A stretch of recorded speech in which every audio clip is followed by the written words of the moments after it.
Well, hi. It's Grandpa Ricky again. Looking a little scruffier than I did yesterday.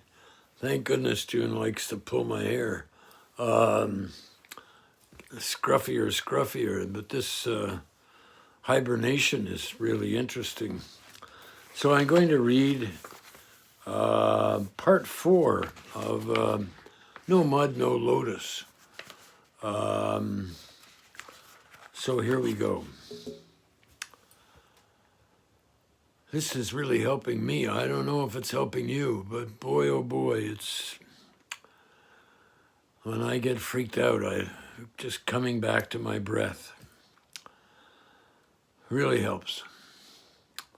Having embraced a child for some minutes, a caring, attentive parent often discovers the cause of his baby's suffering. Maybe the baby was hungry or had a little fever. The same is true with our suffering. After we've cradled and embraced our suffering for some time, we can look deeply into it and begin to understand what has caused it and what's been feeding it. Understanding the nature of the situation makes it much easier to transform it. The next section is called Understanding the Pain. When we are in crisis or pain, we first need to take care of the immediate need, which is that crisis.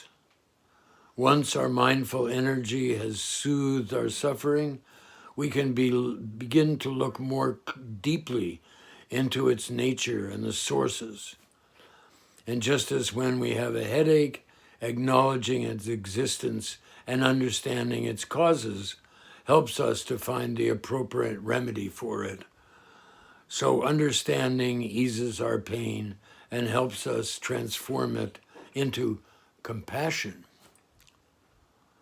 The important mindfulness practice of cultivating understanding means, first of all, understanding suffering, the suffering inside us and the suffering of others.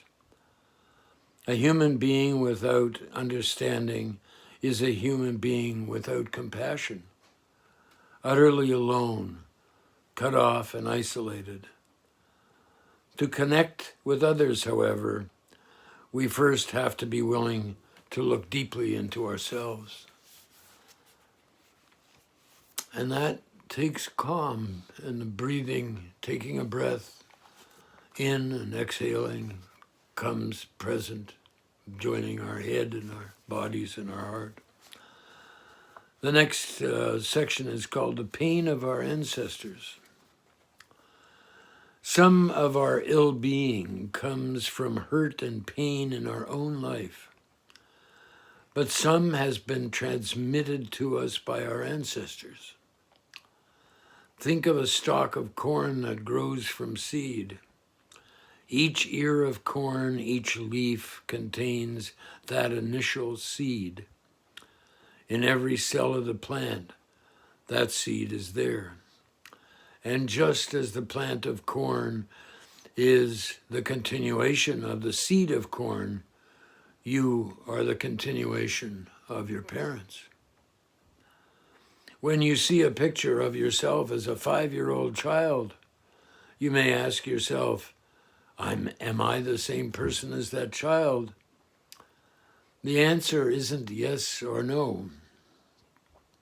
Your form, your feelings, your mental formations, your perceptions, and your consciousness are quite different from when you were that child.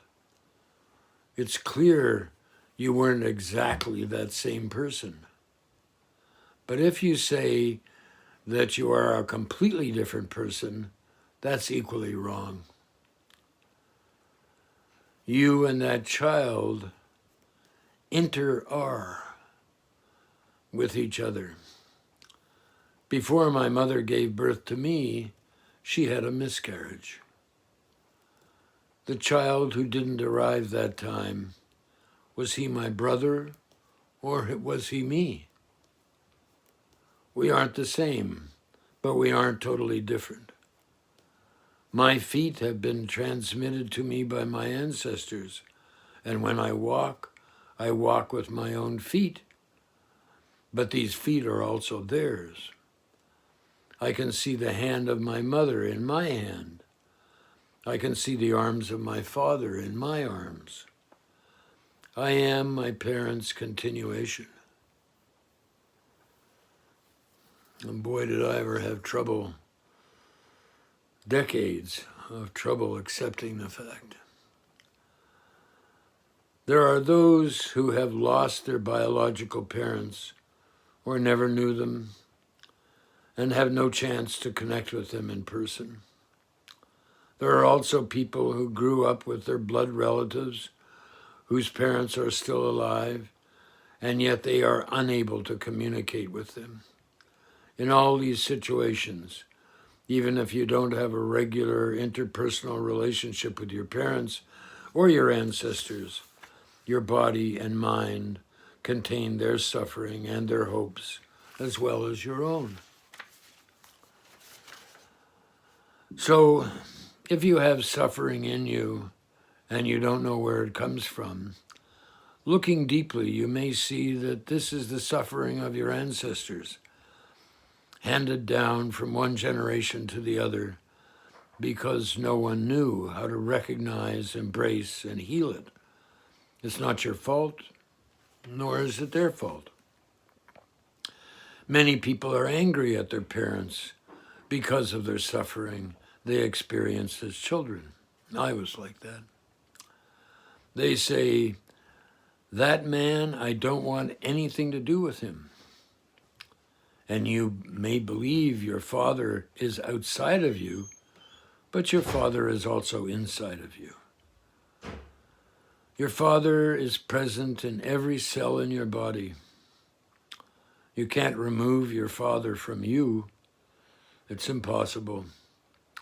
When he suffered, you suffered. And when you suffered, he suffers.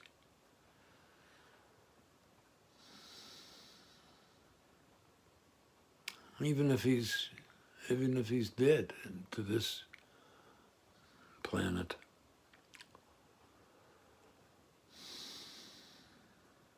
I lost my place.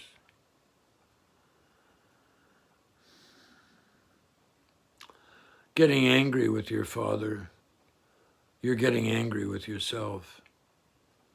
The suffering of the parent is the suffering of the child. Looking deeply is a chance to transform and heal this suffering and to stop the cycle.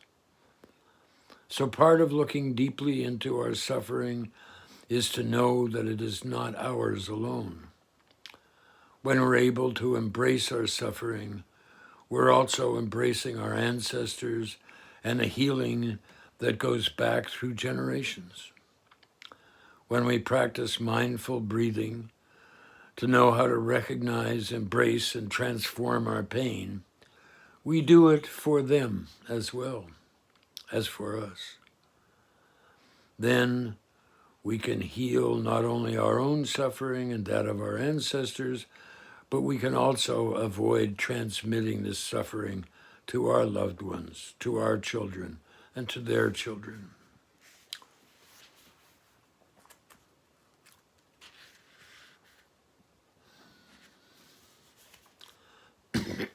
I'm going to stop there. It's page 34. I hope you're finding these interesting. I'm making them for a huge number of people that I know are suffering, and maybe it'll help them, maybe it'll help you if I don't know you.